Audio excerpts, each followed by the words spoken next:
نماز دین کا ستون ہے. نماز کے بغیر کسی دین کا کوئی تصور نہیں. نماز اللہ کی عبادت کا عبد ہونے کا عملی اظہار ہے. اللہ اور بندے کے درمیان ایک تعلق ہے. بندہ اللہ کے سامنے عہد کرتا ہے، راز و نیاز کرتا ہے، ذکر کرتا ہے اور کچھ جسمانی ایکشنز بھی کرتا ہے. اگر ان ایکشنز پر غور کیا جائے تو ان میں ایک ایکشن کھڑے ہونا ہے، جو اس بات کا سمبل ہے کہ کھڑے ہو کر بھی صرف نماز میں نہیں، زندگی کے ہر موڑ پر اللہ ہی کے لیے کھڑے ہونا ہے. ہمارے کھڑے ہونے کی حالت اللہ کی اطاعت کی حالت ہو. نماز میں انسان جھکتا ہے. جھکنا عاجزی کی علامت ہے اور اللہ کے سامنے جھکتا ہے، جو اس کو بتا رہا ہے کہ تمہارے اندر عاجزی کی صفت اللہ کو پسند ہے. 5 دفعہ دن میں کئی بار جھکایا جاتا ہے بندے کو، اور یہ جھکنا بندوں کے سامنے بھی ہے، بندوں کے لیے بھی ہے، لیکن اللہ کی خاطر.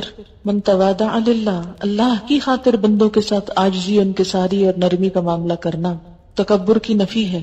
جھکنا، بینڈ ہونا، اکڑ اور تکبر کی نفی ہے. تکبر اللہ کو سب سے زیادہ ناپسند ہے. دن میں کئی بار جھک کر ہم اس بات کا اظہار کرتے ہیں کہ اللہ تیری خاطر کہیں بھی جھکنا پڑے ہم اس کے لیے تیار ہیں. نماز کی ایک حالت سجدے کی حالت ہے، زمین پہ سر رکھ دینا. اور یہ زندگی میں یا روزمرہ کے کاموں میں واحد موقع ہوتا ہے کہ جب انسان اپنی پیشانی زمین پر رکھ دیتا ہے، اپنی ناک زمین پر رگڑتا ہے، اور یہ اللہ کے سامنے کرتا ہے، جو انتہائی عاجزی کی علامت ہے، حد درجہ اطاعت کی علامت ہے کہ اللہ میں تیرا ہی بندہ ہوں، تیرا ہی مطیع فرما ہوں، تیری خاطر میں ناک رگڑ سکتا ہوں. اسے کہتے ہیں نا، ناک کی لکیریں نکالنا، کہ مشکل سے مشکل کام تیری خاطر کر گزروں گا. اور میں نے اپنے جسم کا اعلیٰ ترین مقام ناصیہ، پیشانی، اور پیشانی کا بھی سر کا وہ حصہ جو سارے سوچ، خیالات اور افکار کا مالک ہے، جہاں سے ساری سوچ اٹھتی ہے، وہ حصہ زمین پر، کہ میری عقل تیرے تابع ہے. پھر نماز میں انسان بیٹھتا ہے، اور یہ بیٹھنا کس بات کی علامت ہے کہ اللہ میرا کھڑا ہونا اور میرا بیٹھنا، میری ہر حالت تیری اطاعت میں ہے. میں کھڑے ہو کر بھی تیرا ہی ذکر کرتا ہوں، تیرا ہی بندہ ہوں، اور میں بیٹھ کر بھی تیرا ہی بندہ ہوں. نماز میں عام حالات میں ایک پوزیشن نہیں ہے، اور وہ لیٹنے کی، اور لیٹنا آرام پسندی اور آرام طلبی کی علامت ہے. انسان سونے کے وقت لیٹتا ہے، اور جب سو جاتا ہے تو اس کے عقل، شعور اور باقی چیزیں کام کرنا چھوڑ دیتی ہیں. اس وقت انسان کی مکمل بے بسی کی علامت ہوتی. اس وقت انسان پھر نافرمانی کا کوئی کام کر نہیں سکتا، اس لیے نماز میں لٹایا نہیں گیا. باقی ہر حال میں جھکایا بھی گیا، ناک کی لکیریں نکلوائی گئی، پیشانی زمین پہ رکھی گئی، ہاتھ زمین پہ رکھوائے گئے، اور اس طرح رکھوائے گئے کہ کہا کتے کی طرح پھیلاؤ مت، ان کو اٹھا کے رکھو تاکہ پوری طرح سر جھک جائے. جب آپ ہاتھ پھیلا لیتے ہیں، کونیاں نیچے ٹکا لیتے ہیں، تو سر کے اندر یا پیشانی کے اندر وہ عاجزی نہیں آتی، وہ جھکاؤ نہیں آتا. پھر نماز کے اندر آپ سینے پہ ہاتھ باندھتے ہیں. سینے پہ ہاتھ باندھنا، دل پہ ہاتھ رکھنا، عاجزی، ادب کا مظاہرہ کرنا ہے، اور اس بات کا سمبل ہے کہ یا اللہ ہم ہاتھ باندھے پوری طرح تیری اطاعت کے لیے تیار ہیں. ہاتھ باندھ کے تیرے سامنے عہد کرتے ہیں، ایاک نعبد و ایاک نستعین. ہمارے دل کے خیالات اور خواہشات اور سب کچھ تیرے نام وقف ہے. پھر نماز میں ہم ہاتھ اٹھاتے ہیں سب سے پہلے اللہ اکبر کہہ کے، ہینڈز اپ، سر تسلیم خم، کچھ بھی نہیں، سب کچھ چھوڑ دیا. اس دنیا سے بھی اعلان برات، اور دنیا کے ہر کام سے، ہر ایک سے منہ موڑ کے اللہ کی طرف. اللہ اکبر. آپ خود سوچیں، اللہ اکبر کہتے ہوئے جب انسان اپنے ہاتھ اٹھاتا ہے تو یہ ہینڈز اپ ہونے کی علامت ہے کہ میں بے بس ہوں، تیرے سامنے کوئی بھی چیز، میرے ہاتھ خالی ہیں، خالی ہاتھ آیا ہوں، اور عاجز ہوں، اطاعت گزار ہوں، فرما بردار ہوں، جو کہے گا مانوں گا. اور آخری ایکشن نماز میں سلام ہوتا ہے. ابتدا ہوتی ہے اللہ اکبر سے، اور انتہا ہوتی ہے سلام پر.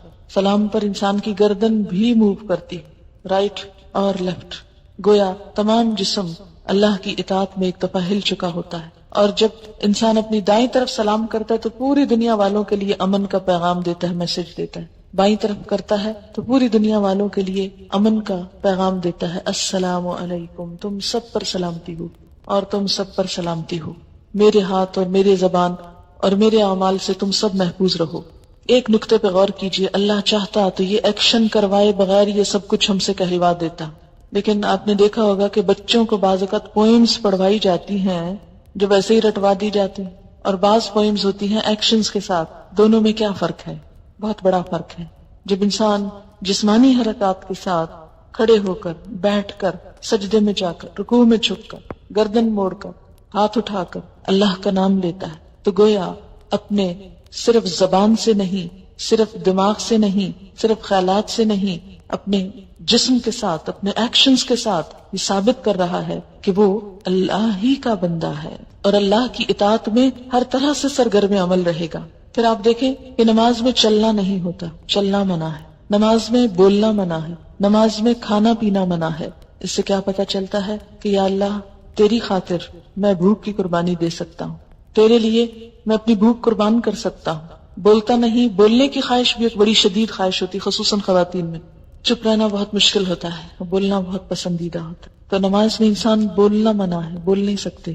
ایک لفظ بھی کہا نماز ختم، ایک دانہ بھی چبایا تو نماز ختم، ایک گھونٹ پانی بھی پیا تو نماز ختم. نہیں، کچھ بھی نہیں. کچھ چکھا بھی تو نماز ختم. پھر چلنا منع ہے. گویا خود اپنے آپ کو قید کرتے ہیں ایک جگہ پر، ایک جگہ پر روک لیتے ہیں کہ اللہ تیری نافرمانی میں کوئی قدم نہیں اٹھے گا. لا تقدموا بین یدی اللہ ورسولہ کی عملی تفسیر، اللہ اور اس کے رسول کے آگے پیش قدمی نہ کرو، آگے نہ بڑھو. میں اپنی چوائس کے ساتھ جس جگہ کھڑا ہوں اسی جگہ کھڑا ہوں، دنیا ادھر سے ادھر ہو جائے، میں مکمل استقامت کے ساتھ تیرے ہی آگے کھڑا ہوں. میں یہاں سے ہلوں گا نہیں، کیونکہ اللہ نے منع کر دیا یہاں سے نہیں ہلنا، یہیں کھڑے رہو، اسی جگہ رہو. اور ساری نماز میں ہم ایک ہی جگہ جب تک سلام نہ پھیر لیں ایک ہی جگہ کھڑے رہتے. کبھی ایسا نہیں کرتے کہ ایک قدم آگے پھر پیچھے پھر دائیں پھر بائیں، چاہے کتنے بھی تھکے ہوئے ہوں، کتنا بھی خواہش ہو چلنے بھاگنے دوڑنے کی، کسی بھی ایکٹیویٹی کی. نہیں، تو چلنا پھرنا کیا ہے؟ بھاگ دوڑ زندگی کے تمام کاموں کا احاطہ کرتا ہے، سارے کاموں کا احاطہ. چلنا پھرنا سب کام چل پھر کے ہی ہوتے ہیں. تو انسان کیا وعدہ کرتا ہے اپنے آپ کو، اپنے قدموں کو روک کر کہ اے میرے رب تیری خاطر میں ہر کام چھوڑ سکتا ہوں، میری ہر سرگرمی تیرے سامنے ہیچ ہے، ادھوری ہے. تو کہے تو میں سب کچھ چھوڑ سکتا ہوں، میں ایک جگہ کھڑا ہو سکتا ہوں. اسٹل سٹینڈ، ہل جل بھی منع ہوتی ہے اس میں. اور پھر اس طرح کھڑا ہوں کہ ہاتھ بھی باندھے، کیونکہ ہاتھ بھی کسی ایکشنز کی علامت. نماز میں آپ ہاتھ بھی نہیں ہلا سکتے، زیادہ ہاتھ بھی ہلائے تو نماز فاسد ہو جائے گی. ہاتھوں سے کوئی کام نہیں، پاؤں سے کوئی کام نہیں، زبان سے کوئی کام نہیں. نماز میں سونا بھی منع ہے. نماز میں کوئی بھی اور جذباتی تسکین جو عام حالات میں جائز ہے اس میں وہ بھی منع ہے. گویا انسان کی وہ تمام حیوانی خواہشات، خواہ کھانا پینا ہو، خواہ نیند جیسی شدید خواہش ہو، خواہ دنیا میں بھاگ دوڑ کی، خواہ اپنے ہاتھوں سے کوئی کام کرنے کی. کہتے ہیں نا بعد میں کہ ہاتھوں میں کھجلی ہوتی رہتی، کچھ نہ کچھ کرتے رہتے ہیں، ہاتھ ان کے رکتے نہیں، چلتے رہتے ہیں ہر وقت. بعضوں کے پاؤں چلتے رہتے ہیں، نچلا بیٹھ ہی نہیں سکتے. لیکن نماز ایک ایسی کیفیت ہے جس میں باندھ کے سب کچھ رکھ دیا جاتا ہے، بغیر کسی رسی کے باندھا جاتا ہے نا. دنیا میں اگر آپ کسی بچے کو کہیں کہ 5 منٹ یہاں کھڑے رہو، ہلنا نہیں، یہاں سے کھڑا نہیں ہو سکتا. لیکن اللہ کے سامنے کتنی زبردست طریقے سے ہم اپنی قوتوں، کوششوں، خواہشات، عقل، ہر چیز کو کنٹرول رکھتے ہیں. مکمل ضبط نفس. روزے میں صرف کھانا نہیں ہوتا، لیکن نماز میں کھانا پینا بھی منع، سونا بھی منع. یعنی ساری عبادتوں کا خلاصہ ہو جاتا ہے اس میں، ساری عبادتیں اس میں جمع ہو جاتی ہیں. مال ہے تو اس کو چھوڑ دو، کھا پی رہے ہو اس کو چھوڑ دو، بول رہے اس کو چھوڑ دو. ہنسنا منع. رونے کی کسی حد تک اجازت ہے لیکن وہ اللہ کے خوف سے. یہ نہیں کہ دنیا بھر کے غم میں اس وقت رونا شروع کر دے، فلاں چلا گیا تو آج میں رونا بیٹھ جاؤں، اور نماز میں روئے جا رہے ہیں. اور باتوں کے لیے نہیں رونا، اللہ کے لیے رونا، آخرت کے خوف سے رونا. آپ دیکھیں کہ دن میں 5 دفعہ وہ سارے جذبات کنٹرول کر کے ایسا ضبط نفس کرایا جاتا ہے کہ 5 دفعہ کر کے اگر 6ٹھی دفعہ کسی وقت بغیر نماز کے یہ سب کچھ کنٹرول کرنا پڑے، ہاتھ یا پاؤں یا باقی چیزیں، تو بھی کر جاؤ. نفس کو اپنا غلام بنا لو، خود نفس کے غلام نہ بن جاؤ. نفس پر حکومت کرنا سیکھو، نہ کہ خود اس کے آگے ذلیل و خوار ہو. کائنات کی جتنی بھی چیزیں ہیں وہ کسی نہ کسی رنگ میں نماز کی پوزیشن میں ہیں. پہاڑ کھڑے ہیں، چوپائے رکوع کر رہے ہیں، جیسے بھینس وغیرہ سب رکوع کی حالت میں ہیں، اور کچھ چیزیں سجدہ ریز ہیں. اللہ تعالیٰ نے سمبولیکلی سب کو سجدہ ریز بتایا. النجم والشجر یسجدان، ستارے ہوں یا پودے سب جھکے ہوئے ہیں. وَلِلَّهِ يَسْجُدُ مَن فِي السَّمَاوَاتِ وَالْأَرْضِ. اچھا یہ بھی ہو سکتا تھا کہ جیسے ہم دنیا کے ایکسرسائزز کرتے وقت کھڑے ہوتے ہیں، نیچے اٹھتے ہیں، دائیں ہوتے ہیں، بائیں ہوتے ہیں، پیچھے ہوتے ہیں، تو ہم کچھ بھی نہیں بولتے. تو اس ایکسرسائز میں بھی ہم کچھ نہ بولتے، لیکن اللہ نے ہمارا یہ وقت بھی ضائع نہیں کرایا، اس میں بھی ذکر کروایا، اور اس میں سے ایک ایک ذکر قابل غور ہے. اب میں اس ذکر پہ آتی ہوں جو کچھ ہم بولتے ہیں. نماز میں ہم سب سے پہلے نیت کرتے ہیں. نیت کے بغیر کوئی نماز نہیں ہوتی. نیت دل کا عمل ہوتا ہے، زبان کا عمل نہیں ہوتا. مثلاً آپ وضو کرنے کی نیت کر رہے ہیں، آپ واش روم میں بعض اوقات جاتے ہیں صرف ہاتھ منہ دھونے، مثلاً کہیں جا رہے ہیں آپ ہاتھ منہ دھوتے ہیں، اس میں کیا ہوتا ہے؟ کوئی بھی آپ نیت نہیں ہوتی، بس نیت یہ ہوتی کہیں جا رہا ہوں تو کسی کو منہ کیا دکھاؤں کہ ذرا منہ دھو لوں. لیکن نماز میں باقاعدہ منہ دھونے کی ایک فیلنگ ہوتی ہے کہ میں اللہ کے سامنے منہ دکھانے کے لیے دھو رہی ہوں، اللہ کے سامنے جانے کے لیے تیار ہو رہی ہوں. وضو ہوتا نہیں جب تک نیت نہ ہو، اور نیت ہوتی نہیں جب تک اندر سوچ مضبوط نہ ہو. اندر کی سوچ کا نام نیت ہے. اب آپ دیکھیں کہ جب وضو کرنے تو آپ یہ تو نہیں کہتے میں وضو کر رہی ہوں برائے نماز ظہر، اور داخل ہو رہی ہوں واش روم میں اور کھول رہی ہوں ٹونٹی اور نکال رہی ہوں پانی، کچھ بھی نہیں کہتے. جا کے سوچ کے ساتھ اللہ کے لیے وضو ہے، بسم اللہ پڑھ کے ہاتھ دھوتے ہیں اور کلی شروع کر دیتے ہیں اور وضو ہو جاتا ہے. نماز میں بھی اسی طرح یہ جو ہم نے پنجابی اردو انگریزی کی نیتیں خود بنائی ہوئی ہیں نا، خود ساختہ، کیونکہ اگر نبی صلی اللہ علیہ وسلم نے سکھائی ہوتی تو ایک ہی ہوتی. یہ چونکہ ہم نے بنائی ہوئی ہے اس لیے ہر زبان کی مختلف ہے، ہر لوگوں کی مختلف ہے، تو زبان سے نیت کا بولنا ضروری نہیں ہے بلکہ دل میں. اچھا آپ دیکھیں کہ جب ہم بعض اوقات زبان سے بول رہے ہوتے ہیں نا تو دماغ کو کام کرنے کی ضرورت نہیں پیش آتی، ہم رٹے ہوئے طوطے کی طرح بس بول کے ختم کر دیتے ہیں ایک بات. تو نماز میں نیت دماغ کی حضوری ہے، دل کی حضوری. کیا کرنے جا رہے ہو، کہاں کھڑے ہو، اس وقت کیا کر رہے ہو، یہ نہیں کہ آئے اور منہ سے بول دیا اور کوئی پتہ نہیں کیا کر رہے ہیں اور کیا نہیں کر رہے. نیت دماغ کو ایک جھٹکا، باقی خیال نکال کے اب یہ خیال ڈالو.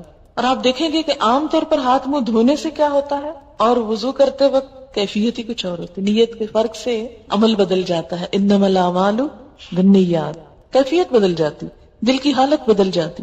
وہی پانی ہے، وہی ٹیپ ہے، وہی سب کچھ ہے. جب سوچ فرق ہوئی سارا ایکشن ایک اور ہی طرف چلا گیا، کسی اور کریڈٹ میں چلا گیا.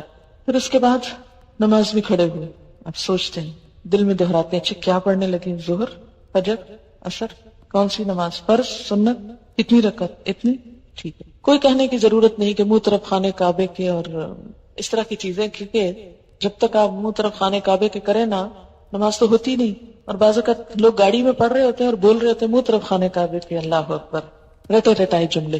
تو آپ نے کیا کرنا، نیت. اور نیت میں صرف یہ نیت نہیں کہ 4 رکعت پڑھ رہی ہیں، یہ 2 رکعت، صرف یہ نیت نہیں، نیت یہ بھی کہ صرف اللہ کے لیے پڑھ رہے ہیں، کوئی ریاکاری نہیں، کوئی دکھاوا نہیں. کیوں؟ اس لیے کہ اگر دکھاوے کی نماز پڑھی تو نبی صلی اللہ علیہ وسلم نے کیا فرمایا، من صلی یرائی فقد اشرکا، جس نے دکھاوے کی نماز پڑھی اس نے شرک کیا.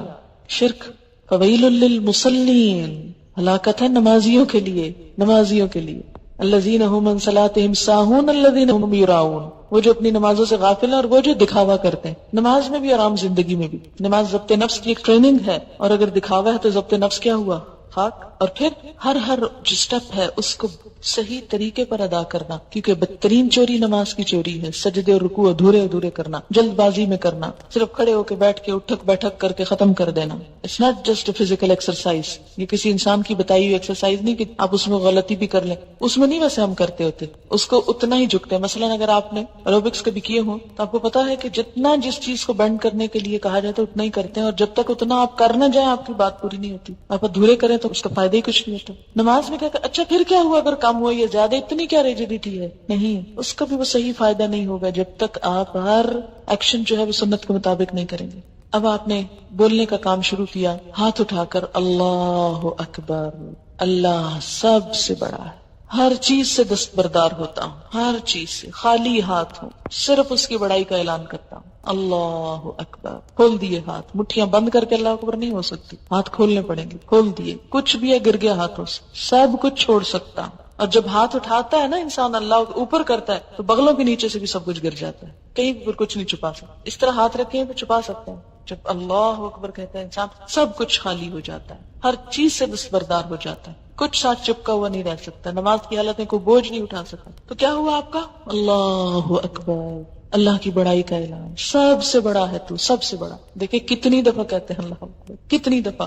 اور عملی زندگی میں واقعی اللہ بڑا ہے بڑا نہیں، وہاں تو کہیں نفس بڑا ہے، کہیں عقل بڑی ہے، کہیں مال بڑا ہے، کہیں اولاد بڑی ہے، کہیں دوست بڑے ہیں، کہیں رشتہ دار بڑے ہیں، کہیں رسم و رواج بڑے ہیں، ان کے پیچھے چلتے ہیں. اور اللہ بس صرف نماز میں بڑا ہے، اور وہ بھی کوئی خاص نہیں، صرف کہنے کی حد تک. کیسی نماز ہے ہماری، اور ہر سٹیپ پہ کہہ رہے ہیں اللہ اکبر، اللہ سب سے بڑا، سب سے بڑا، سب سے بڑا. اور اگر نماز درست ہو جائے سارا دین درست ہو جائے. نماز میں احساس اور شعور کام کرنے لگے، زندہ ہو جائے نمازیں ہماری، سوچی سمجھی ہو جائے، بہت کچھ فائدہ ہو جائے. اللہ اکبر.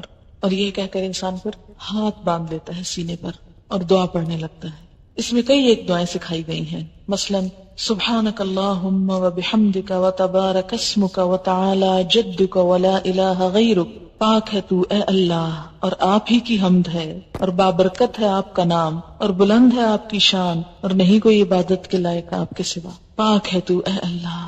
پاکی بیان کرتا ہے انسان اللہ، آپ کی حمد، آپ کی تعریف، آپ کا نام بابرکت، آپ کی شان بلند. کتنی زیادہ تعریف کر رہا ہے انسان اللہ کی. واقعی عملی زندگی میں ایسا ہی ہے کہ مختلف چیزوں میں اپنی تعریف نہ چاہیں، اللہ کی تعریف چاہیں. ہم تو دین کا کام کر کے بھی اپنی تعریف چاہ رہے ہیں. دین کو بلند کرنے کا ہماری نیت کوئی نہیں ہوتی، یہ کمی ہوتی ہے، اپنے نام کی بلندی مقصود ہوتی ہے. یہ بدترین عمل. کوئی نیکی کا کام بھی کریں، دین کا کام بھی کریں تو کس لیے کریں کہ دین بلند ہو. اور جس شخص کی نیت میں یہ چیز آ جائے کہ دین بلند ہو، دین کا کلمہ بلند ہو، اللہ کی ذات بلند ہو، وہ لازماً جھک جائے گا، عاجزی آ جائے گی، اس پہ تکبر رخصت ہو جائے گا. ہر قربانی کر سکے گا انسان، ہر طرح سے پھر انسان اپنے آپ کو نقصان پہنچا لے گا لیکن دین کا نقصان نہیں پہنچنے دے گا. اپنی ذات پیچھے چلی جائے گی اور دین آگے آ جائے گا. وتعالی جدک، تیری شان بلند ہے، میری شان تو کچھ نہیں. میری شان کیا چیز ہے؟ لیکن آپ دیکھیں کہ باہر نکل کے جتنی لڑائیاں ہیں ہماری اپنی رشتہ داروں کے ساتھ، دوستوں کے ساتھ، معاشرے کے افراد کے ساتھ، وہ ساری شان کی خاطر ہے. ہمیں فلاں نے یہ کیوں کر دیا، اور کیوں ہمارے ساتھ ایسا کیوں ہوا، اور ہماری شان میں گستاخی کیوں کر دی، اور ایسا ہو گیا اور ویسا.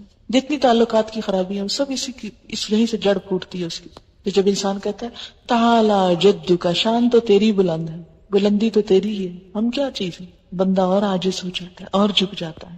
ولا الہ غیرک، تیرے سوا تو کوئی الہ نہیں، تجھی کو پوچھتا ہوں، تیری ہی عبادت کرتا ہوں، اپنے نفس کی نہیں، عقل کی نہیں. ایک اور دعا بھی سکھائی گئی، اللہم باعد بینی و بین خطایایا کما باعدت بین المشرق والمغرب. اے اللہ میرے درمیان اور میرے گناہوں کے درمیان اتنی دوری پیدا کر دے جتنی مشرق اور مغرب کے درمیان. یعنی میں جو غلطیاں کر رہا ہوں ابھی تک، اللہ ان کو مجھ سے دور کر دے، ہٹا دے، کیونکہ وہ جو مجھے چمٹ گئی تو وبال جان جہنم میں لے جائیں. یا اللہ میری غلطیاں مجھ سے اتنی دور لے جا جتنا یہاں سے مشرق و مغرب کا فاصلہ ہے، بہت ہی دور، کہ ان کے اب مجھے نقصان یا ان کے اثرات نہ بھگتنے ہوں. اللہم نقنی من الخطایا، اللہ مجھے پاک کر دے خطاؤں سے. کما ینقی الثوب الابیض من الدنس، جیسے پاک کیا جاتا ہے سفید کپڑا میل کچیل سے. کبھی سفید کپڑا دھویا اور اس میں کوئی داغ ہو پھر رگڑتے ہیں، پھر دھوتے ہیں، اچھا پھر کھول کے دیکھتے ہیں نہیں ابھی نہیں، ابھی رنگ صحیح نہیں ہو، پھر اس کو رنگ کاٹ ڈالتے ہیں، اس کو لیکو ڈالتے ہیں، اس کو نیل ڈالتے ہیں، اس کو خوب چمکاتے ہیں. سب سے زیادہ ایفرٹ کس کپڑے کو دھونے میں ہوتی ہے؟ سفید کپڑے کو دھونے میں. اور میل کچیل کا پتہ بھی سفید کپڑے سے چلتا ہے. یا اللہ جس طرح سفید کپڑا دھلتا ہے ایسے تو میرے گناہ دھو دے. کتنی خوبصورت دعا ہے. اللہم اغسل خطایا، اے اللہ دھو دے میری خطاؤں کو، بالماء والثلج والبرد، پانی سے، برف سے اور اولے سے. اور یہ جو تکبیر تحریمہ کے بعد نبی صلی اللہ علیہ وسلم یہ دعا پڑھا کرتے تھے، اور یہ مشکات میں آئی ہے، فصل اول کی دعا ہے، اور دوسری بھی جو ہے مشکات میں آئی ہے، فصل دوم کی دعا ہے. ٹھیک ہے، یعنی زیادہ صحیح حدیث جو یہ پہلے والی ہے، دوسری بھی پڑھی جا سکتی ہے، لیکن عموماً ہم دوسری والی پڑھتے ہیں، جبکہ پہلے والی کا بھی مفہوم بہت خوبصورت ہے. بہت سے لوگ صرف تعصب کی وجہ سے کہ نہیں چونکہ ہمیں بچپن میں ہی سکھائی گئی اس لیے صرف دوسری ہی دعا پڑھتے ہیں، جبکہ اس کے علاوہ بھی دعائیں ہیں. بہرحال دونوں بھی پڑھ سکتے ہیں، اور دونوں میں سے کوئی ایک بھی پڑھ سکتے ہیں، نماز ہو جائے گی، کوئی جھگڑا نہیں کسی سے. لیکن جو اپنا فائدہ جتنا کرے اتنا ہی اچھا ہے، اگر یہ دونوں پڑھ لے تو زیادہ ہی اچھا ہے. اور آپ دیکھیں گے کہ جو ہی آپ یہ کہنا شروع کریں گے اللہم باعد بینی و بین خطایا، تو واقعی شرمندگی کا احساس ہوگا اور گناہوں سے بیزاری ہوگی. پھر اس کے بعد اعوذ باللہ من الشیطان الرجیم، اللہ تیری پناہ میں آتا ہوں شیطان مردود سے جو میرا پیچھا نہیں چھوڑتا، جو مجھے ہر وقت تھکائے ہوئے، ستائے ہوئے ہے، بہکائے ہوئے ہے. بسم اللہ الرحمن الرحیم، اللہ کے نام کے ساتھ جو بڑا ہی مہربان ہے، بڑا رحم کرنے والا ہے. میں اس عبادت کا آغاز کرتا ہوں. الحمدللہ رب العالمین، سب تعریف اللہ کے لیے ہے جو رب ہے تمام جہانوں کا. پوری یونیورس کو اس نے پیدا کیا اور ان کا خیال رکھ رہا ہے، جو ذرے سے پائے تکمیل تک پہنچاتا ہے. پہاڑ کی اصل بھی ذرہ ہے، پانی کی اصل بھی قطرہ ہے، سمندر کی اصل بھی ذرہ ہے، درخت کی اصل بھی بیج ہے، انسان کی اصل بھی نطفہ ہے. ہر جو بڑی بڑی چیز ہم کو نظر آتی ہے یہ اصل میں کیا تھی؟ بہت چھوٹی حقیر. اس رب کا کمال یہ ہے کہ اس نے حقیر چیز کو اتنی شان دے دی، اتنا بڑا کر دیا. رب العالم، رب جو ذرے سے کمال تک پہنچائے، جو ذرے کو چمکا ڈالے، اسے اہمیت دے دے. ہم کیا چیز تھے؟ وہ رب جس نے ہم حقیر پانی کا ایک چھوٹا سا کیڑا جس کا کوئی نام نہ تھا، لم یکن شیئا مذکورا، اسے رب نے اتنا بڑا کر دیا، ایک بولنے سننے دیکھنے والا، عقل استعمال کرنے والا اور بڑی بڑی باتیں کرنے والا بنا دیا۔ تو تعریف تو میری نہیں، میں تو ایک حقیر چیز تھی، اللہ کی تعریف۔ الرحمن، بڑا ہی مہربان، الرحیم، بار بار رحم کرنے والا، 70 ماؤں سے بڑھ کے پیار کرنے والا۔ اس کی رحمت سے ہی جی رہی ہوں، ورنہ جتنے گناہ ہیں شاید اگلا سانس بھی نہ لے سکوں۔ مالک یوم الدین، جزا سزا کے دن کا مالک، بدلے کے دن کا مالک۔ مالک یوم الاخرہ نہیں کہا گیا، مالک یوم الدین کہا گیا، بدلے کا دن، بدلے کا دن۔ اگر دنیا میں کسی دن کو آپ دیکھیں، بڑے دن منائے جاتے ہیں، مناتے ہیں نا، آج خواتین کا دن ہے، آج مزدوروں کا دن ہے، اور آج بچوں کا دن ہے، اور پولیو کا دن ہے، اور کسی ایک دن میں کہا جائے اگر آج بدلے کا دن ہے تو کیا حالت ہو؟ بدلے کا دن۔ قیامت کی سب سے بڑی مشکل ہی تو یہ ہے کہ وہ بدلے کا دن ہے۔ کون سا بدلہ؟ اچھا بدلہ بھی، جزا بھی اور سزا بھی، دونوں ہی چیزیں۔ من یعمل مثقال ذرۃ خیرا یرا ومن یعمل مثقال ذرۃ شرا یرا۔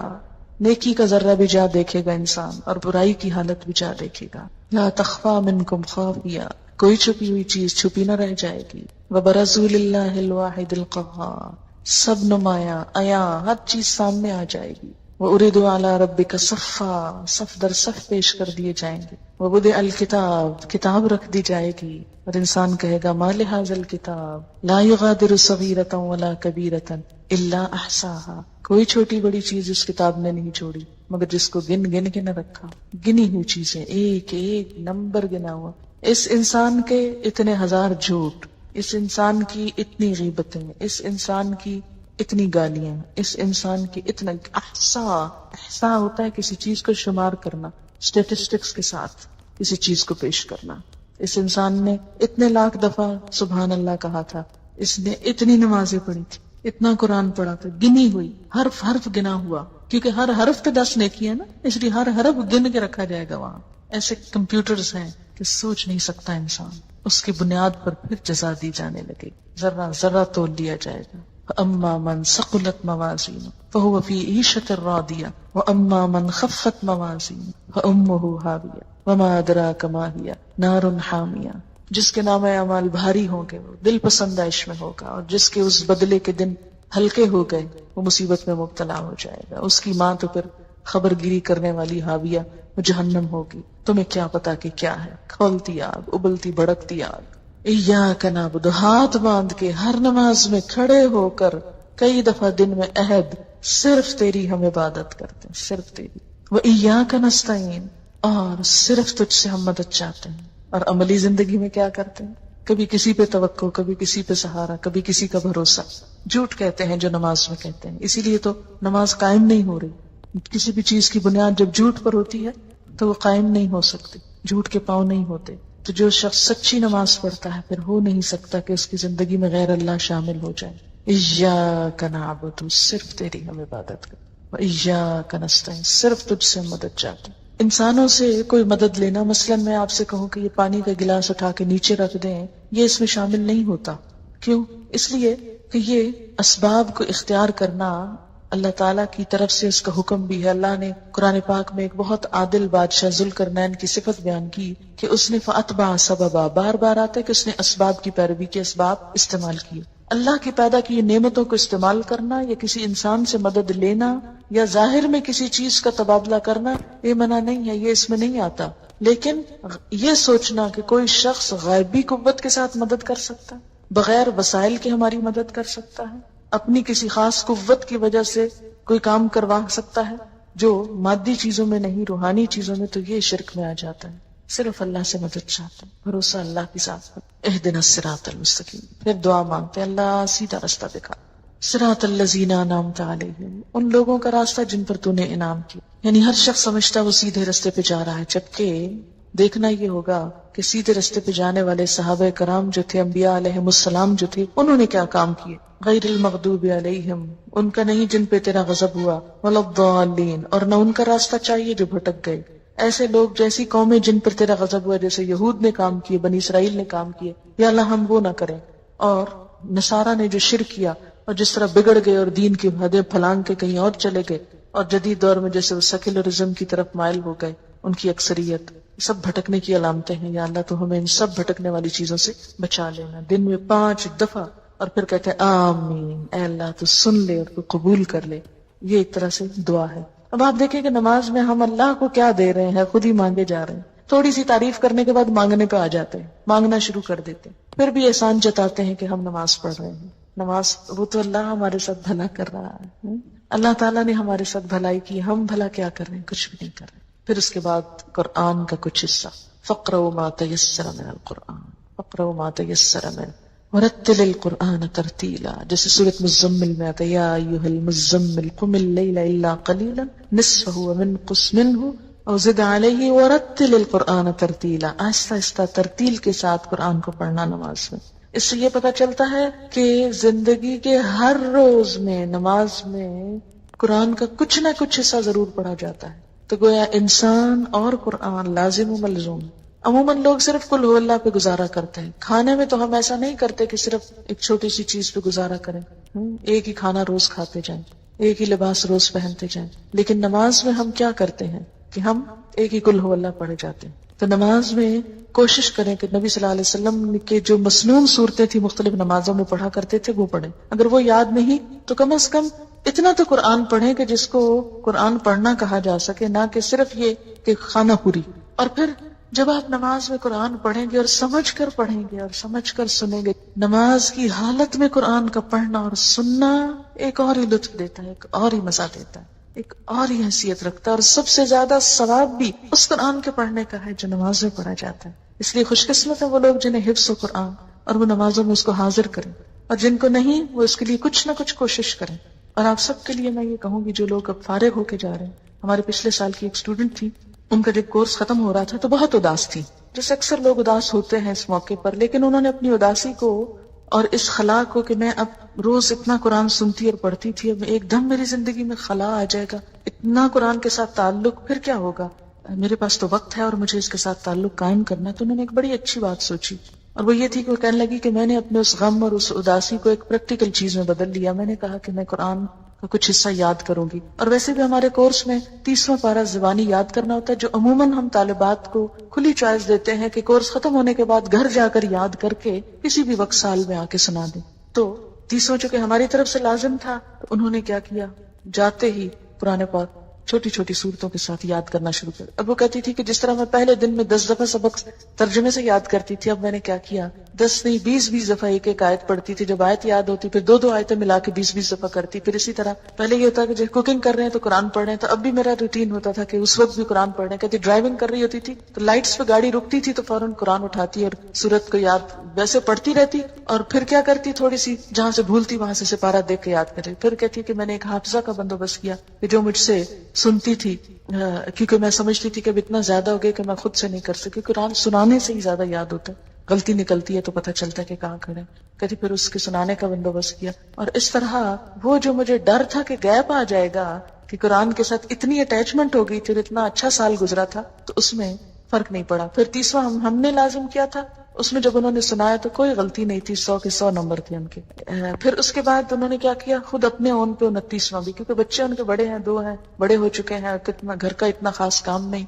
خود ڈینٹسٹ تھی، کام چھوڑ دیا فی الحال. اور اگر ڈینٹسٹ ہوں بھی اور پریکٹس کریں بھی تو آپ دیکھیں کہ آپ لوگوں کے دانت جوڑتے رہیں، توڑتے رہیں، نکالتے رہیں، ڈالتے رہیں اور ساتھ قرآن پڑھتے رہیں. میرے دانت میں ایک دفعہ تکلیف ہوگی تو میں ڈینٹسٹ کے پاس مجھے آدھا گھنٹہ بعض اوقات اس چیئر پہ بیٹھنا پڑتا تھا، اور وہ کسی نہ کسی نرس یا ادھر ادھر بات شات کرتے رہتے تھے. تو میں سوچتی کاش اس شخص کو قرآن آتا ہو یا اس کو قرآن کی سمجھ ہو یا کوئی اچھی باتیں، تو اس وقت یہ مریض کو اتنا لمبا لیکچر دے سکتا ہے کھڑے کھڑے باتوں میں. تو وہ بھٹی جھونکنے والے اور اس کی مثال پھر آ گئی نا. اچھے دوست اور اچھے ساتھی، جلیس کا لفظ کوئی بھی جو ساتھ بیٹھ جائے، صرف دوست نہیں، جو دلی دوست، کوئی بھی جو پاس بیٹھا ہو، اس کی مثال ہے وہ.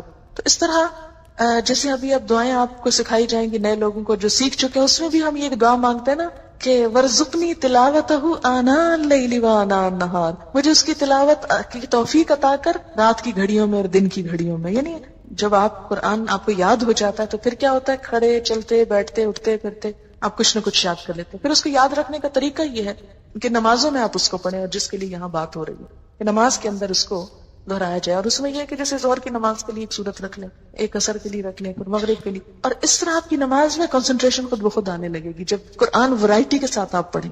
اور اگر کل هو اللہ پہ صرف زور رہا, اس کو آپ بے شک شامل کریں اپنی نماز میں. جیسے ایک صحابی تھے, وہ ہر نماز کی ہر رکعت میں ہر اور تلاوت کے ساتھ کل هو اللہ ضرور پڑھتے تھے. تو کسی نے حضور سے شکایت کر دی صلی اللہ علیہ وسلم, تو آپ نے اس سے پوچھا, تو نے کہا مجھے اس سورت سے بڑی محبت ہے. تو آپ صلی اللہ علیہ وسلم نے فرمایا تمہاری اس سورت کی محبت نے تجھے جنت میں داخل کروایا. تو اچھی سورت ہے, ضرور پڑھے گا. یہاں میرے کہنے کا مطلب یہ نہیں کہ کل هو اللہ چھوڑ دیں, ضرور پڑھیں, لیکن اس کے ساتھ ویرائٹی کے ساتھ قرآن, کبھی کہیں سے کبھی کہیں سے کبھی کہیں سے. تو آپ دیکھیں گے انشاءاللہ نمازیں بہت امپروو ہوں گی. اور سب سے زیادہ جو قرآن پڑھنے کا اجر اور ثواب اور لطف ہے وہ نمازی کے اندر ہے. پھر اس کے بعد ہم کیا کرتے ہیں, اللہ اکبر کہہ کر پھر رکوع میں جاتے ہیں. رکوع میں اور اس وقت ہم کیا پڑھتے ہیں, سبحان ربی العظیم, پاک ہے میرا رب جو بہت بڑا ہے, میں تو بہت چھوٹی ہوں, میں تو جھکی ہوئی ہوں, بڑا تو وہ ہے.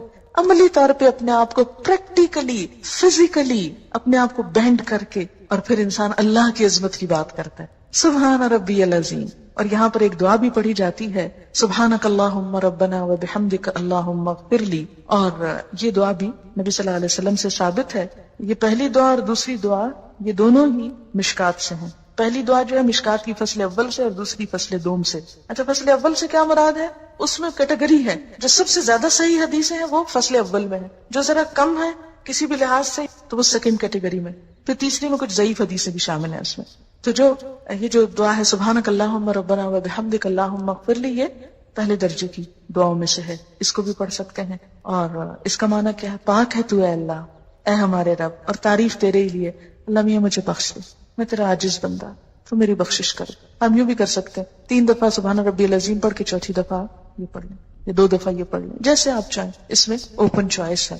جب انسان اپنی عاجزی کو تسلیم کرتا ہے نا, اپنی کمی حقارت کو, پھر لازمی بخشش کی دعا نہیں کرتے, اللہ تعالیٰ پھر تو مجھے معاف کر دے, معاف کر دے. کیونکہ ہم اللہ کا شکر تو ادا کر ہی نہیں سکتے, اور اس کی نعمتوں پہ شکر ادا نہ کرنا یہ ایک قصور ہے. اگر ہم کوئی گناہ نہ بھی کریں, کچھ بھی نہ کریں, ہم چپ بھی بیٹھے رہیں, یہ بھی ایک قصور ہے.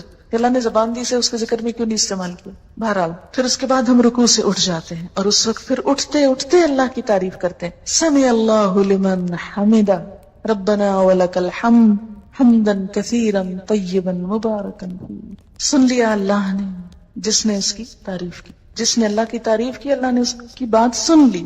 اب دیکھیں کہ جب آپ کو یقین ہو کہ کسی نے آپ کی بات سن لی, بات پہنچ گئی, کتنا لطف آتا ہے اس چیز میں. سن لی. کوئی کسی کی بات نہ سنے کیسا لگتا, آپ کسی سے بات کرنا چاہیں وہ سنے نہ آگے سے, میں نہیں سننا چاہتا, جاؤ یہاں سے, کتنا برا لگتا. سمع اللہ لمن حمدہ, اللہ اتنا پیارا ہے کہ جو اس کی تعریف کرتا ہے وہ اس کی بات سن لیتا ہے. چپکے سے بھی کہتے ہیں نا, دل دل میں, وہ بھی سن لیتا ہے. سمع اللہ ربنا, اے ہمارے رب, ولک الحمد, تعریف تیرے ہی لیے ہے.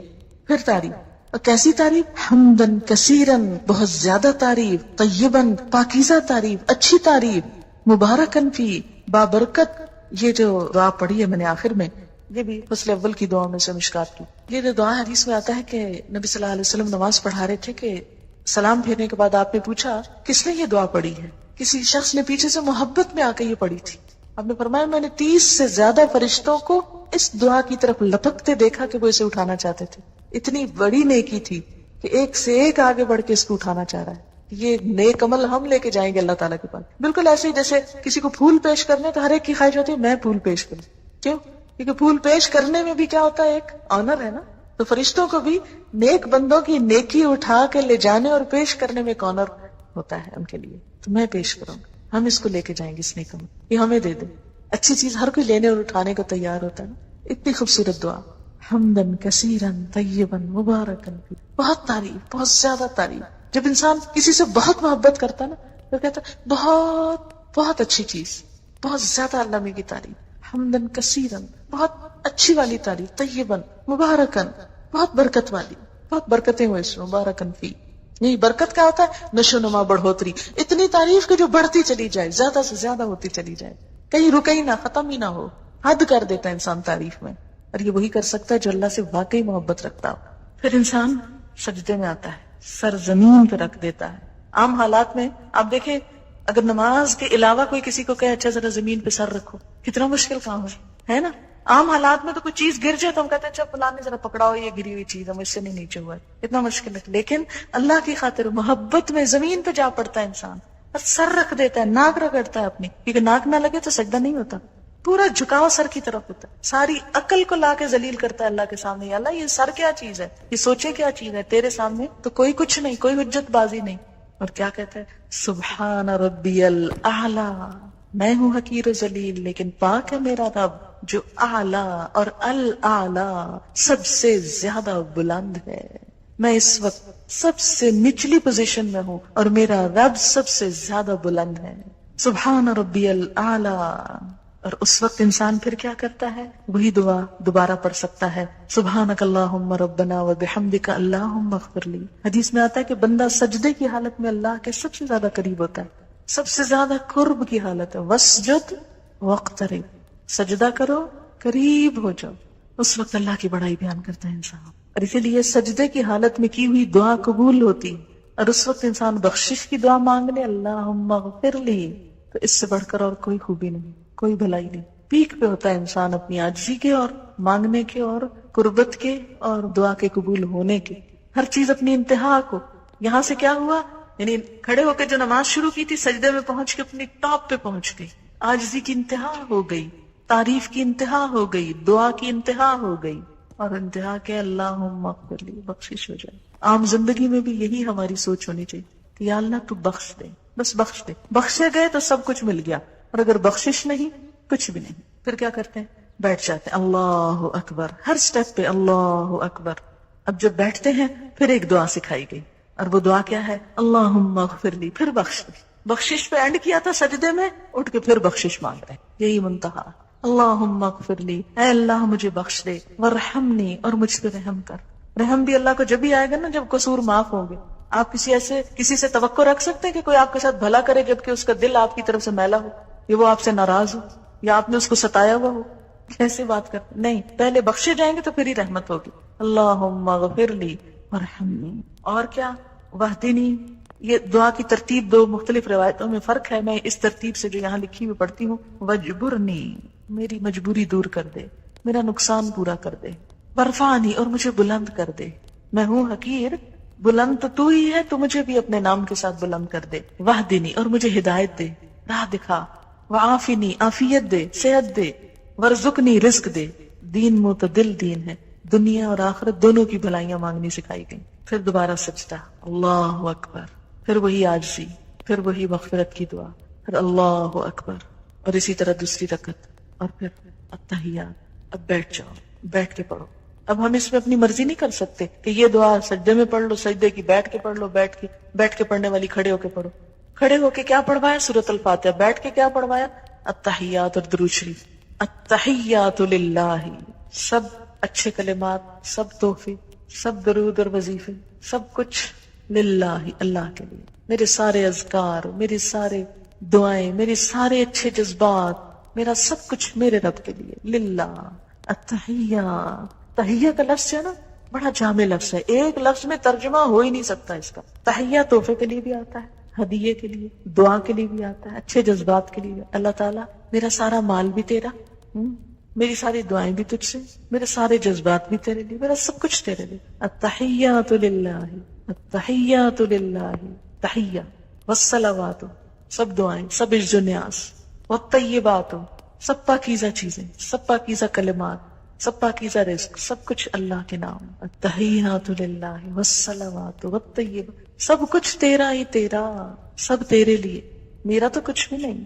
اور بیٹھنے کا انداز آپ دیکھیں کتنا عاجزی کا ہوتا ہے، گھٹنے ٹیک کے بیٹھنا، گھٹنے ٹیک کے. یہ نہیں کہا کہ ٹانگیں پھیلا کے بیٹھ جاؤ بے شک، یا پلتھی مار کے بیٹھ جاؤ دو زانوں، نہیں، پاؤں پیچھے کر کے، گھٹنے ٹیک کے، عاجزی. گھٹنے ٹیک دینا محاورہ ہے نا، عاجزی کی علامت. بیٹھنے کا ادب سکھایا گیا، طریقہ، سلیقہ.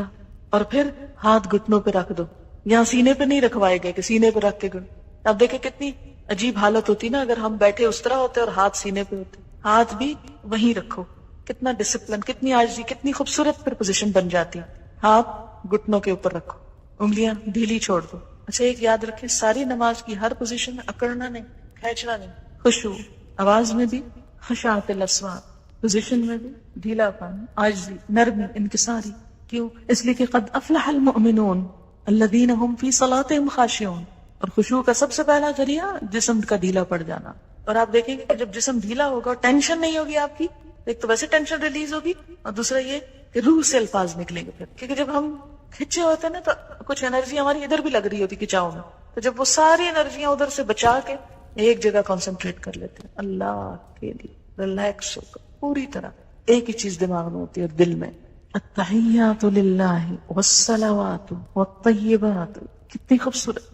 تحیات للہ، سارے تحفے اللہ کے لیے. آپ دیکھیں تحفہ کس کو دیتے ہیں؟ آپ کبھی سوچا آپ کس کو دیتے ہیں؟ جس سے محبت ہوتی، اور محبت کے اظہار کے لیے ہوتا ہے، اس لیے نہیں ہوتا کہ کوئی ضرورت مند ہوتا ہے. اچھا جب اللہ کے لیے ہم کہتے ہیں سارے تحفے تیرے لیے، التحیات للہ. اچھا پھر تحفہ کس چیز کا ہوتا ہے؟ جو چیز انسان کو بہت اچھی لگتی ہے یہ دینی چاہیے. آپ یہ تو نہیں کرتے کہ جو ردی مال اٹھا کر یہ تحفہ میں دے دیتے ہیں کسی، وہ تو پھر دھوکہ ہے. اپنی اچھی سے اچھی چیز، خوبصورت سے خوبصورت. اسی لیے پیکنگ کتنی خوبصورت، بازو کا اندر کچھ نہیں ہوتا، پیکنگ بڑی اچھی کرتے ہیں اس لیے تاکہ دیکھنے والا پیکنگ دیکھ کے خوش ہو جائے. اصل مقصود خوش کرنا ہوتا ہے نا کسی کو. تو یہاں بیٹھ کے ہم زبان کے ساتھ اظہار کرتے کہ یا اللہ میرا سب کچھ تیرے لیے، تجھے خوش کرتا ہوں. تحیات للہ، التحیات للہ. لیکن عملی زندگی میں کچھ بھی نہیں کرتے ہم، اس لیے کہ کبھی بیٹھ کے گھٹنے ٹیک کے ہاتھ رکھ کے سوچا ہی نہیں کیا کہہ رہے ہیں ہم. التحیات للہ، کتنی محبت کا والہانہ انداز ہے نا. سارے تحفے تیرے ہی لیے، ساری اچھی باتیں تیرے ہی لیے، سارے اچھے جذبات تیرے لیے. یاد رکھیں تحفہ صرف کسی مالی چیز کا ہی نہیں ہوتا، مال ہی نہیں ہوتا کوئی تحفہ، اچھے جذبات کا اظہار بھی تحفہ ہی ہوتا. اسی لیے کارڈ سسٹم ویسٹ میں کتنا چلا، ہر موقع پہ کارڈ، اور کارڈ میں کیا لکھا ہوتا ہے؟ جذبات کا اظہار ہوتا ہے. تو جو جذبات کا اظہار ہے والصلوات والسلامات والطیبات، اور وہ کیا ہے؟ پاکیزہ بھی ہیں. کتنے گہرے لفظ ہیں تین یہ، التحیات للہ والصلوات والطیبات والطیبات. ہم دیکھیں کہ اللہ کے لیے جذبات اور پاکیزہ، صاف، کوئی بدگمانی نہیں، کوئی شکوہ نہیں، کوئی کچھ بھی نہیں، بالکل خالص، چمکدار، شفاف. اگر آپ کو پتہ چل جائے کسی کے بارے میں کہ کوئی آپ کو کچھ دے رہا ہے اور اس میں کچھ ملاوٹ کی بھی ہے، اس نے مثلا دودھ بھیجا کسی نے آپ کے گھر تحفتاً، اب پانی ڈال کے بھیجا، کوئی کھانا بھیجا اور باسی بھیجا، وہ تحفہ لے کے آپ کی محبت بڑھتی ہے یا عداوت بڑھتی ہے؟ اللہ کو جو تحفے ہم دیتے ہیں ساتھ ہی کہتے ہیں طیبات، طیبات، پاکیزہ، کوئی دھوکہ نہیں، فریب نہیں. عام طور پر بھی کیا حکم دیا گیا مثلا تحفے کے معاملے میں ہمیں کہ اپنے بھائی کے لیے وہ پسند کرو جو اپنے لیے کرتے ہو، ہے نا. اچھا اور دوسری طرف اللہ تعالیٰ کے لیے بھی کیا پسند کرتے ہیں. اچھا تو تحفے میں تو اور زیادہ ہو جاتا ہے نا کہ جو اپنے لیے پسند ہے وہ دوسرے کے لیے پسند کرو. لیکن ہم انسانوں کے ساتھ تو دھوکے کا معاملے کر جاتے ہیں، اللہ کے ساتھ نہیں کر سکیں گے. تو اس لیے احساس دلایا گیا کہ کیا کرو، التحیات للہ والصلوات والطیبات. اور پھر اللہ کے بعد رسول اللہ صلی اللہ علیہ وسلم کا حق بھی، کیونکہ یہ سب کچھ پہنچایا تو انہوں نے، ملا تو ان کے ذریعے، اگرچہ اللہ کا دیا ہوا لیکن رسول اللہ صلی اللہ علیہ وسلم کے ذریعے. تو ان کی کوششوں اور ان کی محنت اور ان کے حسن سلوک اور ان کے احسان کو بھی بھلایا نہیں گیا. نماز میں آپ کا نام شامل کر دیا گیا، السلام علیکہ ایھا النبی، اے نبی صلی اللہ علیہ وسلم آپ پر سلامتی ہو، آپ سلامت رہیں، سلامتی کی سلام، آپ پر سلام. ہماری طرف سے آپ کو کوئی تکلیف نہ پہنچے، ہم کوئی ایسے برے عمل نہ کریں کہ قیامت کے دن آپ کو شرمندگی ہو. یہ صرف سلام ایسے ہی نہیں کہ ہم جھوم جھوم کے ہم بڑے بڑے دعوے کریں. سلام کیا ہوتا ہے؟ ہماری طرف سے آپ سلامت رہیں، ہماری طرف سے آپ کو دکھ نہ پہنچے. اور آپ کے دین کا جو حال حشر ہم کر رہے ہیں واقعی سلامتی کی بات کر رہے ہیں. کسی کو جو سلامت رہنے کی دعا دیتے ہیں کہ آپ سلامت رہیں، اور خود ہی ساتھ دکھ دینے لگے، ستانے لگے. قیامت کے دن آپ صلی اللہ علیہ وسلم نے فرمایا تھا دیکھو مجھے رسوا نہ کرنا. کیا واقعی ہمارا حال یہ ہے کہ ہم حضور صلی اللہ علیہ وسلم کے پاس شوق سے جا کھڑے ہوں گے کہ ہم نے آپ کے دین کے ساتھ یہ کیا، یہ کیا، جو آپ کام چھوڑ کر آئے تھے ہمارے لیے ہم نے کر لیا، ہوم ورک ہو گیا، ہم کر کے آئے وہ. اور خاص طور پر دین کا علم پڑھنے والے، العلماء ورثۃ الانبیاء، وارث ہیں آپ اس مشن کے. کوئی ایسا کام نہ کریں کہ جس سے دین کو دنیا میں بٹا لگے یا آخرت میں رسوائی. السلام علیکہ ایھا النبی ورحمۃ اللہ وبرکاتہ، آپ پر اللہ کی رحمتیں، آپ پر برکتیں. ہر نماز میں دعائیں دیتے ہیں آپ کو، ہر نماز میں. النبی اولا بالمؤمنین من انفسہم، نبی تو اہل ایمان کے لیے ان کے نفسوں سے زیادہ ان کے قریب ہے. ابھی آپ نے حدیث پڑھی کہ ہر مسلمان کا سب سے زیادہ نزدیکی رشتہ اپنے نفس سے بھی بڑھ کر کس کے ساتھ ہے؟ نبی صلی اللہ علیہ وسلم کے ساتھ، کہ ان کا حق نہ بھولا جائے. انہوں نے تکلیفیں اٹھا کر، اذیتیں اٹھا کر ہم تک یہ دین پہنچایا. وہی کہ اخذ کرنے کی کیفیت کو سوچیں، اسے یاد رکھنے کی اور اسے آگے پہنچانے کی، پتھر کھانے کی، شاعر اور کاہن اور طرح طرح کی باتیں سننے کی، سب کچھ آپ نے ہمارے لیے کیا. اس لیے آپ کا احسان ناقابل فراموش. اور اس احسان کے لیے اگر اس دور میں تو ہوتا تو زیادہ سے زیادہ کیا ہوتا. جو صحابہ کرام تھے وہ جواب میں آپ کو جا کے کوئی چیز دے آتے کہ جی آپ نے ہم پہ بڑا احسان کیا, ہم بھی آپ کے ساتھ بھلا کر رہے ہیں. وہ تو آپ کی پھر زندگی تک کے لیے ہوتا نا. بعد کے لوگوں کے لیے کیا ہوتا, میرے آپ جیسوں کے لیے کیا ہوتا, ہم کیا کرتے. کتنا اللہ نے ہم پہ رحم کیا کہ ہمیں یہ دعا سکھا دی کہ دعا دے کے بھی ہم کچھ نہ کچھ اس احسان کا بدلہ دے سکتے ہیں کہ آپ پر سلامتی ہو, آپ پر اللہ کی رحمت ہو, آپ پہ برکتیں ہو, اور پھر السلام علینا, ہم پر بھی سلامتی ہو. اللہ ہم کو بھی ہر شر سے محفوظ رکھے. وعلی عباد اللہ الصالحین, اور اس موقع پہ سب اللہ کے نیک بندوں کو شامل کر لیا دعا میں. یہ ہے اللہ کی رحمت کہ کسی بھی محسن کا حق مارا نہ جائے, کسی بھی نیک بندے کا. یعنی اللہ کے جتنے نیک بزرگ اولیاء جو ان کو نام دے, جو بھی کوئی گزرا آج تک, صالح عباد اللہ الصالحین, کسی بھی دور میں سب کے لیے دعائیں. کتنی وسعت آتی ہے مومن کے دل میں, سب کے لیے دعائیں. اشہد ان لا الہ الا اللہ واشہد ان محمدا عبدہ ورسولہ. پھر کلمہ پڑھتا ہے شہادت انسان. میں گواہی دیتا ہوں کہ اللہ کے سوا کوئی عبادت کے لائق نہیں, اور میں گواہی دیتا ہوں کہ محمد رسول اللہ کے بندے اور اس کے رسول ہیں, کہ میرے رہنما و ہادی و برحق محمد رسول اللہ ہیں. پھر درود شریف پڑھا جاتا ہے خاص طور پر. پھر درود شریف ایک دفعہ سے جیسے حق نہیں ادا ہوا, ابھی کچھ اور.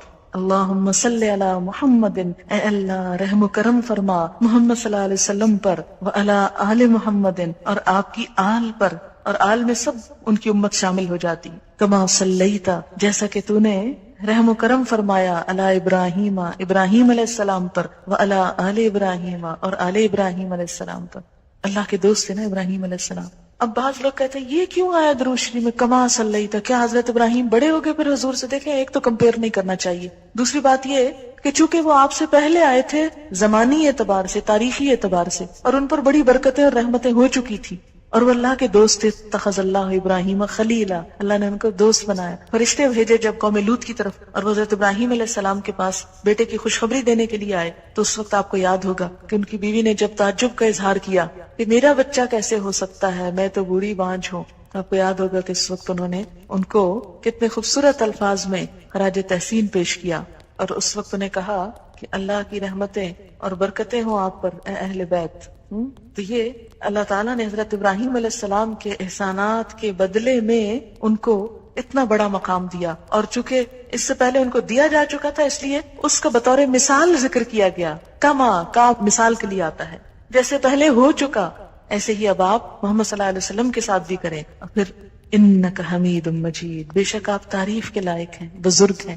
بیچ بیچ میں اللہ کی تعریف بھی. اللہم بارک علی محمد, اے اللہ برکتیں بھیج محمد صلی اللہ علیہ وسلم پر, وعلی آل محمد, اور آل محمد پر, کما بارکت علی ابراہیم وعلی آل ابراہیم, جیسے آپ نے برکت بھیجی ابراہیم اور آل ابراہیم پر. انک حمید مجید, بے شک آپ تعریف والے ہیں, بزرگ ہیں. اور پھر تشہد کی آخری دعا, اور یہ بھی دعائیں کئی ایک ہیں, شاید 12-13 دعائیں ثابت ہیں. ہم عموماً رب اجعلنی مقیم الصلاۃ ومن ذریتی, ربنا تقبل دعا, ربنا اغفر لی ولوالدی وللمؤمنین یوم یقوم الحساب. یہ ابراہیم علیہ السلام کی دعا جو سورۃ ابراہیم میں آتی ہے ہم پڑھتے ہیں. لیکن نبی صلی اللہ علیہ وسلم سے اور دعائیں بھی ثابت ہیں, مثلا اللہم انی اعوذ بک من عذاب القبر. پھر مانگ رہے ہیں, نماز آئی مانگنا, سب مانگا ہی جا رہا ہے, کچھ اپنے لیے, کچھ اللہ کے نیک بندوں کے لیے, کچھ نبی صلی اللہ علیہ وسلم کے. اللہ تعالیٰ کو کیا ملا ہماری اس نماز سے؟ اس کو تو دینا ہی پڑا, پھر بھی ہم پڑھ کے اس پہ اذان جتاتے ہیں. کتنا ظلومن جہولا ہے انسان. تو آخری دعا کیا, اللہم انی اعوذ بک من عذاب القبر, اے اللہ مجھے عذاب قبر سے پناہ دے, میں تیری پناہ میں آتی. واعوذ بک من عذاب جہنم, جہنم کے عذاب سے تیری پناہ میں آتی. واعوذ بک من فتنۃ المسیح الدجال, اور مسیح الدجال کے فتنے سے تیری پناہ میں آتی. یہ بڑے بڑے فتنے ہیں جن سے انسان بچ گیا تو کامیاب ہو گیا, قبر, جہنم, مسیح الدجال, دجالی فتنہ. واعوذ بک من فتنۃ المحیا والممات, اور زندگی اور موت کے سب فتنوں سے تیری پناہ میں آتی. اللہم انی اعوذ بک من المأثم والمغرم, اے اللہ میں گناہوں سے اور قرض سے تیری پناہ میں آتا ہوں. اتنی اچھی دعا. اسی طرح ایک اور دعا, اللہم انی ظلمت نفسی ظلما کثیرا ولا یغفر الذنوب الا انت فاغفر لی مغفرۃ من عندک وارحمنی انک انت الغفور الرحیم. الہی میں نے ظلم کیا اپنی جان پر, ظلم بہت زیادہ, اور نہیں کو بخش سکتا گناہوں کو سوائے آپ کے, تو مجھے خاص بخشش سے نواز. فاغفر لی مغفرۃ من عندک وارحمنی, اور مجھ پہ رحم کر دے. انک انت الغفور الرحیم, بے شک تو غفور الرحیم ہے. اس کے بعد انسان کیا کرتا ہے, بخشش کروا کے سلام پھیرتا, السلام علیکم ورحمۃ اللہ, السلام علیکم ورحمۃ اللہ. پوری دنیا کو سلامتی کا پیغام سناتا ہے کہ میں مسلمان ہوں, اسلام پیس ہے, اور میری زبان اور ہاتھ سے سب محفوظ رہیں گے. جو ہی نماز پڑھ چکتا ہے انسان تو پھر اس وقت مسنون دعاؤں میں کیا آتا ہے کہ سب سے پہلے بلند آواز سے آپ صلی اللہ علیہ وسلم پڑھا کرتے تھے اللہ اکبر. ابتدا بھی اللہ اکبر سے، انتہا ہو چکی تو بھی اللہ اکبر، اور 3 دفعہ کہتے تھے استغفر اللہ استغفر اللہ استغفر. یہ پوری نماز کی 2 ہی بڑی باتیں ہیں، اللہ کی بڑائی اور اپنے گناہوں کی بخشش. اللہم انت السلام ومنک السلام تبارکت یا ذا الجلال والاکرام. اے اللہ آپ سلامتی والے اور آپ ہی کی طرف سے سلامتی ہوتی، آپ بابرکت ہیں اے بزرگی اور عزت والے رب. کیوں؟ اس لیے کہ اگر نماز کے بعد فوراً جائے نماز لپیٹ کے اٹھ جائیں تو آپ کو یوں لگے گا جیسے کچھ پورا نہیں ہوا، رہ گیا. اس لیے وہ کیونکہ پورے پیک پہ انسان پہنچ چکا ہوتا نا، تو ایک دم اس سے باہر آ کر دنیا میں رل مل جانا اتنا ممکن نہیں ہوتا. تو اس کیفیت کو آہستہ آہستہ آہستہ آہستہ نارمل کیا گیا ہے.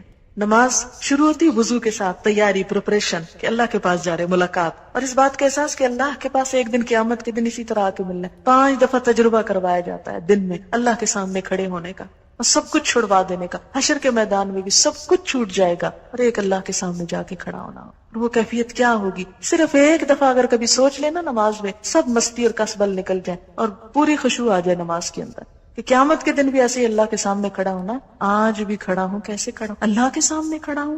یہ اللہ کے سامنے کھڑے ہونا ہے. اور پھر جس وضو کے ساتھ تیاری کر کے نماز میں گئے، پھر نماز پڑھ کر بھی جس طرح قرآن میں آتا ہے فسبح وادبار السجود، سجدوں کے بعد بھی رب کی تسبیح کرو. لہٰذا کیا پڑھتے؟ 33 دفعہ سبحان اللہ، 33 دفعہ الحمدللہ، 34 مرتبہ اللہ اکبر. اور اس کا اتنا اجر اور ثواب ہے کہ اگر آپ وقت دیکھیں تو 1.5 منٹ ہے صرف، لیکن اگر آپ اجر دیکھیں تو بے حد و حساب. اتنا اجر ہے کہ ایک دفعہ نبی صلی اللہ علیہ وسلم کے پاس کچھ لوگ آئے، وہ پوچھنے لگے اللہ کے رسول صلی اللہ علیہ وسلم، ہمارے کچھ دوست ہیں جو بڑے امیر ہیں، وہ صدقہ کرتے ہیں ثواب پا لیتے ہیں، ہمارے پاس ہم غریب لوگ ہیں، ہمیں بھی کچھ بتائیں کہ ہم ان کا ثواب پا لیں. تو آپ نے فرمایا کہ تم ہر نماز کے بعد 33 دفعہ سبحان اللہ الحمدللہ اللہ اکبر پڑھو تو تم کیا کرو گے؟ ان کے برابر ہو جاؤ گے. بڑے بڑے صدقہ، جہاد اور کیا کچھ کرنے والوں ان کو بھی پتہ چل گیا. پھر وہ آگے یا رسول اللہ صلی اللہ علیہ وسلم، وہ بھی یہ کرنے لگے، پھر وہ آگے نکل گئے. تو آپ نے فرمایا یہ اللہ کا فضل ہے، جسے چاہے دے. 1.5 منٹ کے اندر آپ اتنا بڑا اجر کماتے، گویا آپ نے ڈھیروں مال صدقہ کر دیے جو ویسے ممکن نہیں. تو اس لیے پابندی کے ساتھ کوشش کریں اس کو پڑھنے کی. اور گھڑی دیکھ لیں، آپ کا کوئی بڑا وقت نہیں لگے گا. انسان یہ صرف شیطان کا بھلاوا ہوتا ہے کہ انسان یہ نیکی نہ کرے اور اتنا بڑا اجر نہ کمائے. شیطان کا بھلاوا ہوتا ہے.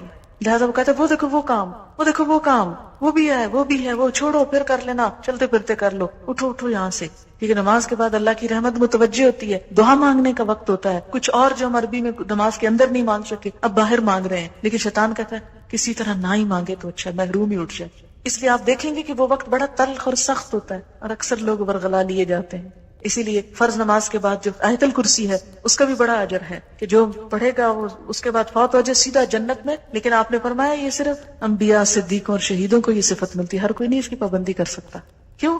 کیونکہ ہر بات جو نماز میں یاد آنی ہوتی. پھر ہوتا ہے اب نماز پڑھی جلدی جلدی وہ بلا کے آرڈر کر دیں سب کو جو کچھ کہنا ہے، پھر بولنا شروع کر دیتے. لہٰذا تھوڑا سا اور صبر. وہاں تو فرض تھا چپ رہنا، اب کیا ہے نفل ہے چپ رہنا.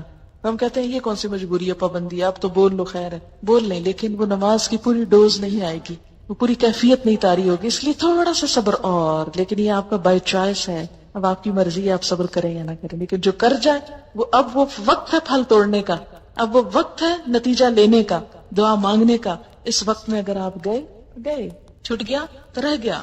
پھر اس کے بعد یعنی آیت الکرسی پڑھ لیا آپ نے 33 دفعہ، یہ سبحان اللہ الحمدللہ کہہ دیا. پھر مسنون ذکر ہیں کچھ جو نبی صلی اللہ علیہ وسلم سے ثابت ہے نماز کے بعد کرنے کو، اور وہ ہے رب اعنی علی ذکرک و شکرک و حسن عبادتک. اے اللہ مجھے مدد دے کہ میں آپ کو یاد کر سکوں، آپ کا شکر ادا کر سکوں، آپ کی خوبصورت عبادت کر سکوں. نماز پڑھ چکا ہے، پھر دعا اللہ توفیق دینا پھر بھی لوٹ کے آؤں. ایسا نہ ہوگا کہ نماز میں سو جاؤں یا بھول جاؤں، یہ دل ہی نہ چاہے. اب دیکھیں کہ اگر ہر نماز کے بعد انسان یہ دعا مانگ لیتا تو ایک طرح سے اپنے آپ کو پھر باندھ لیتا ہے اگلی نماز کو، ورنہ ایک پڑھے گا اور ایک چھوڑ دے گا، ایک پڑھے گا قضا کر جائے گا. تو اس طرح انسان چھوڑ نہیں سکتا. اسی لیے کتنی باحکمت دعا اس موقع پہ سکھائی گئی، رب اعنی، اے اللہ تو نے میری مدد کرنی ہے، اللہ ذکر کر کے پھر تیرا ذکر کرو، شکر کر تیرا شکر گزار بندہ بن کے رہو، وہ حسن عبادت اس سے بھی اچھی عبادت. کیونکہ اس وقت انسان کو فیل ہوتا ہے اچھا میں نے اتنی اچھی نہیں نماز پڑھی، کو بہت سیٹسفیکشن نہیں ہوتی. پھر انسان کو کہا سیٹسفائی ہو جاؤ، مانگو اللہ سے اللہ اور اچھی عبادت کی توفیق. پھر لا الہ الا اللہ وحدہ لا شریک لہ لہ الملک ولہ الحمد وہو علی کل شیء قدیر.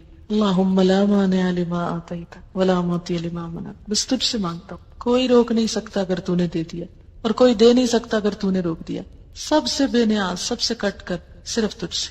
ولا ينفع ذا الجد منک الجد، اور نہیں فائدہ دے سکتی کسی دولت مند کو آپ کے عذاب سے دولت، کوئی دولت مند آپ کے عذاب سے اپنی دولت کی وجہ سے نہیں بچ سکتا، کیونکہ انسان پھر اٹھ کے دولت دنیا اور مال کی طرف راغب ہو جاتا ہے، گھر بار بچے ہر چیز پھر یاد آنے لگتے، اچھا یہ سنبھالنا ہے وہ کرنا ہے، وہ دیکھو انڈیا جل گئی، دودھ ابل گیا، شیشہ ٹوٹ گیا، یہ ہو گیا، وہ چیزیں آنی جانی ہیں، ان چیزوں نے نہیں بچانا اللہ کے ہاں، لہذا پھر یاد دہانی کرا کے دنیا میں بھیجا گیا۔ ایک اور دعا، لا الہ الا اللہ وحدہ لا شریک لہ لہ الملک ولہ الحمد وہو علی کل شیء قدیر لا حول ولا قوۃ الا باللہ، یہ جو کچھ بھی کیا اللہ کی قوت اور طاقت سے۔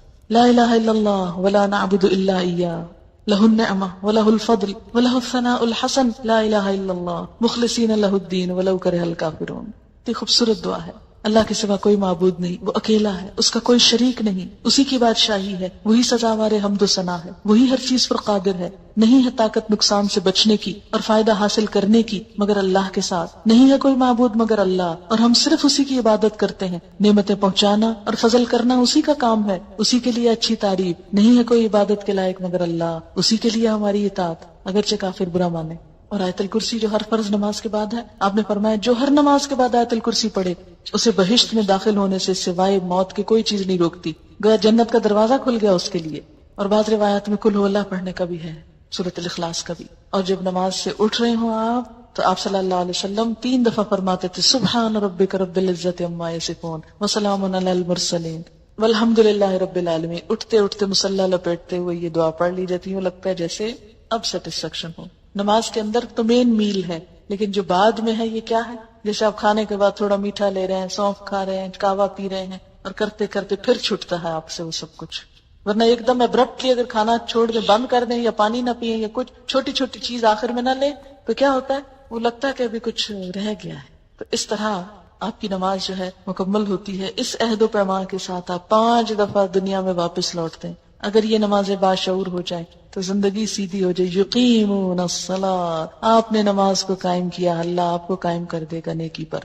اور دعا، نماز جب سلام پھیرتا ہے انسان تو جو نماز ہوتی ہے وہ فرشتے اٹھانے لگتے ہیں، لیکن جس کی اچھی نیت اس کے منہ پہ دے ماری جاتی ہے، اللہ کو کوئی نہیں پسند آئی، یہ کیا پڑھا تھا تم نے، ریجیکٹڈ۔ جیسے بعض ٹیچرز کاپیاں اٹھا اٹھا کے بچوں کی پھینکتے ہیں، لے جاؤ، پھاڑ دیتے ہیں، کوئی فائدہ نہیں اس کا۔ پھر نماز دعا بھی دیتی ہے بندے کو کہ اللہ تجھے بھی قائم رکھے جس طرح تو نے مجھے قائم رکھا، اور جو نماز کو خراب کرتا نماز اسے بد دعا دیتی، اللہ تجھے بگاڑے، تیرا سب کچھ بگاڑے جس طرح تو نے مجھے بگاڑا۔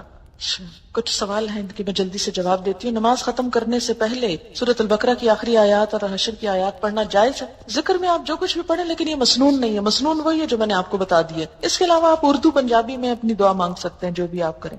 کیا نماز کے بعد دعا مانگنا واجب ہے؟ میں نے سنا کہ حضور صلی اللہ علیہ وسلم ہر نماز کے بعد دعا نہیں مانگتے، اس لیے اس کو ضروری سمجھ کر پڑھنا بدعت ہے۔ یہ جو اذکار میں نے آپ کو بتائے ہیں یہ تو مسنون ہے، وہ مراد اس سے ہی کہ جو ہم لمبی چوڑی بہت ساری دعائیں کرتے وہ لازم نہیں، لیکن اس کا یہ مطلب نہیں کہ نماز سے سلام پھیرتے ہی آپ فوراً اٹھ کھڑے ہوں، نہیں، یہ جو ذکر ہے یہ مسنون ہے۔ نماز میں سلام سے پہلے عربی میں اپنے لیے کوئی دعا مانگ سکتے ہیں، مسنون دعاؤں میں سب کچھ آ جاتا ہے، ربنا آتنا بھی پڑھ سکتے ہیں۔ اچھا ایک بات یاد رکھیں، سجدے میں قرآن نہیں پڑھا جاتا، سجدے میں قرآن نہیں پڑھا جاتا، درود شریف کھڑے ہو کے نہیں پڑھا جاتا، سلام کھڑے ہو کے نہیں پڑھا جاتا، بیٹھ کے پڑھا جاتا ہے نماز میں۔